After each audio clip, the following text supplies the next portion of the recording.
Have you ever met someone, heard their name clearly, and then forgot it just a few seconds later? It feels embarrassing, but psychology says this doesn't always mean you have a bad memory. 1. Names have no meaning for the brain. In cognitive psychology, names are mostly arbitrary labels. They usually don't carry meaning or useful information. Your brain prefers remembering things that connect to knowledge or experience, so it may easily remember someone's job, personality, or story, but forget their name. Without meaning, the brain simply doesn't encode the name strongly.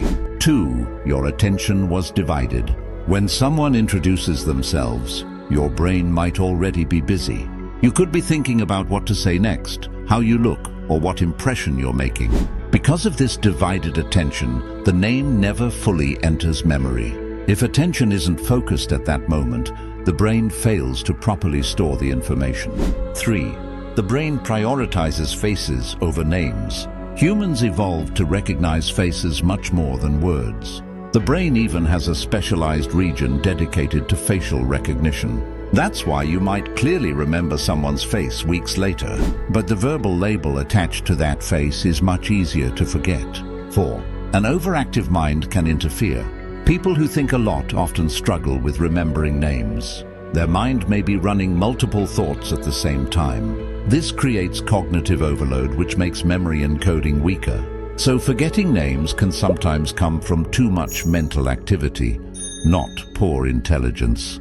5. Memory works through associations. The brain remembers information better when it connects to something familiar. But most introductions happen quickly, without giving your brain time to build a link. Without an association, like a visual image or trait, the name feels random. And random information is much easier for the brain to discard. If you enjoy learning the hidden psychology behind everyday human behavior, subscribe to the channel. Because once you start understanding how the mind really works, you begin noticing things about people most others completely miss.